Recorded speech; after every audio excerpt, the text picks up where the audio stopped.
YouTube friends, it's Ranee with the Woolly Llama Shop, and I am back because you guys have questions, or a question in particular, and I am here with the answer. So it's in regard to the Stars and Stripes bag that I'm doing for the crochet along, and it's in regard to that shape, and I'm gonna put up some pictures here of from the actual site. So the one thing I want to emphasize here is that you will have a shape that looks like I don't know what that shape is, but it looks like a tilted rectangle, I guess, would be the best way to describe it. Parallelogram? I don't know. So what was throwing me off in the beginning, the reason I had to frog mine was I wasn't counting. So the first thing I want to make sure that you are checking is that you have the 40 stitches. If you should have chained, I think it was 41, and ended up with 40 stitches on every row.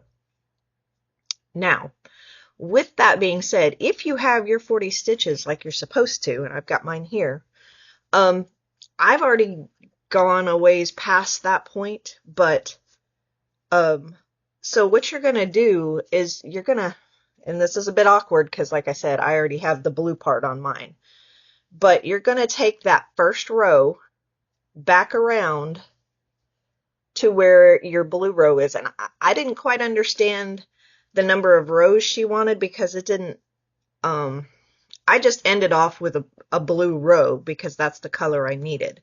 So I think it was something like 75 rows, and that didn't equate to an even red, white, and blue pattern. So I just stopped on a blue row. I think I stopped at 72 or something like that.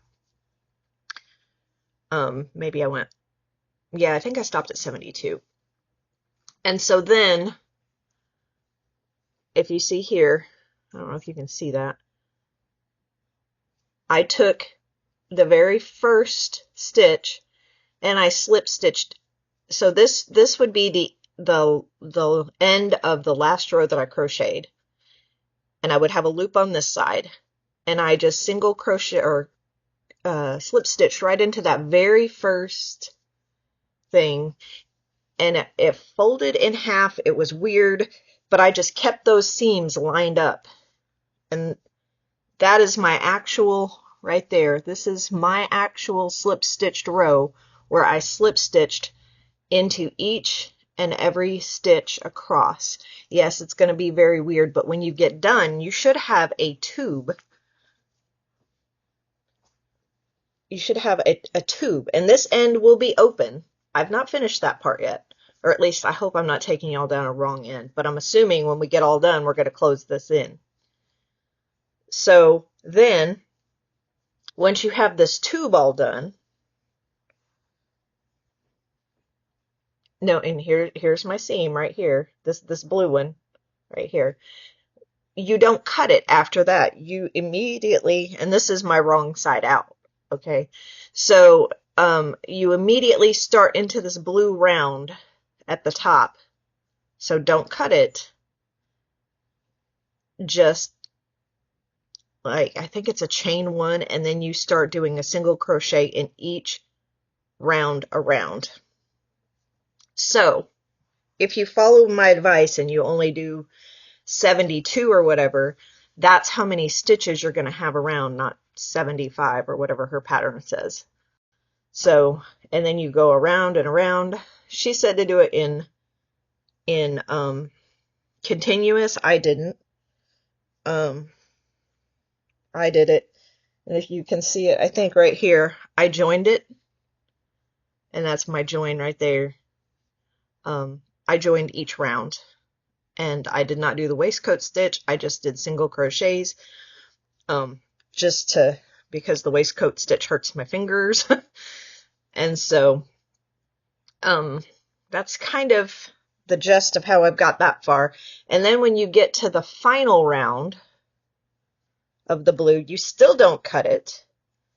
You just go back and forth on 6 stitches. So there is absolutely, all I did was when I got to my join, I just did the next 6 stitches, and then I turned and did the next row and the next row and the next row. So, and this is, let me turn this back the right way. And so this is as far as I have gotten right here. I'm getting ready to join my strap. And I don't know, because I need to consult with her website and see how she joins it, but I tried a couple of different ways, like a crochet join, and I didn't like any of those, so I probably will end up sewing it together. But I'm kind of hoping this answers some of your questions. Yes, it's going to look weird. Just kind of ignore it. And as long as you've got those 40 stitches, just slip stitch across each one, and it should match up. Now, there might be a little bit of a dip on the end. I mean, mine did, but when you put that blue edge on it, you're not even going to see that little dip at the end. So it's like right here at the join, you'll see like a little dip. It'll even up once you go around, because that round of single crochets will bring it up, so there won't be any holes or anything. But if you have any other questions, please reach out. I just want to make sure that you guys are enjoying this project. And I'm sorry some of you had to frog it. Yeah, it can be a little bit weird, but you just got to trust the process.